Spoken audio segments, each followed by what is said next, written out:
Kamusta mga boss? Ayun po meron na naman tayong cleaning client from Taguig City. So let's go. Ayan, may kasama tayong maganda. So medyo mahaba po yung biyahe natin from San Pedro Laguna to Taguig. Almost 1 hour din po yun. So ayan, medyo traffic. Ayan, basta may kasama ka namang magandang babae, hindi ka naman maiinip sa biyahe. Wow!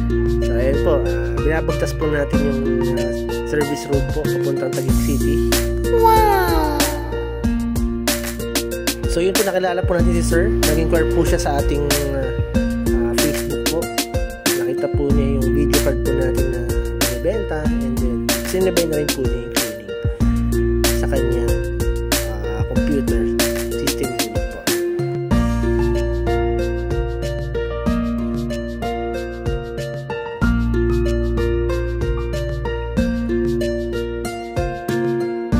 Po sa importante ay magpagas po tayo para di po tayo maubusan. So bakbak ulit. Ayan, habang nagbibiyahe kami, nagkikwentuhan kami ng aking partner about life. So di naman tayo naiinip sa ating pagbibiyahe. So parang nag-rise lang kami.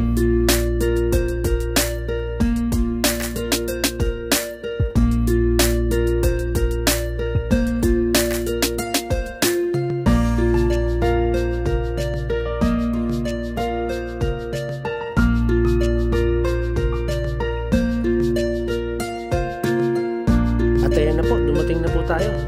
Exclusive villages po siya or condominium yung ating client. So hindi ko na po i-disclose yung kanyang profile para po din sa kanyang confidential.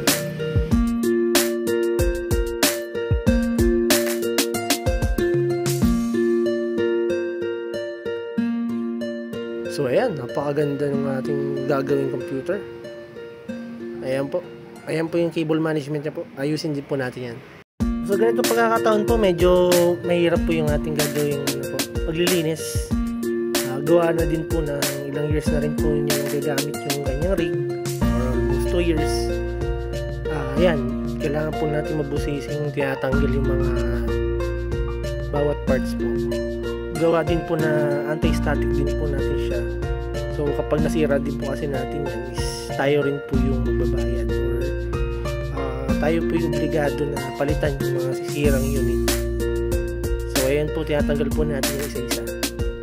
So medyo mahirap po, komplikado po yan. So advice ko po sa inyo, pag maglilinis po kayo, lagi nyo pong tatandaan na humawak po sa mga bakal muna para po mawala po yung static ng ating mga katawan.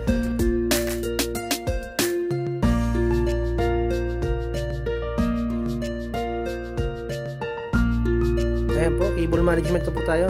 Ako, napakatagal po na ito.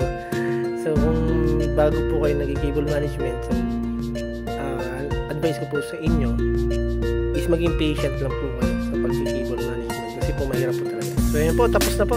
Salamat po sa panonood.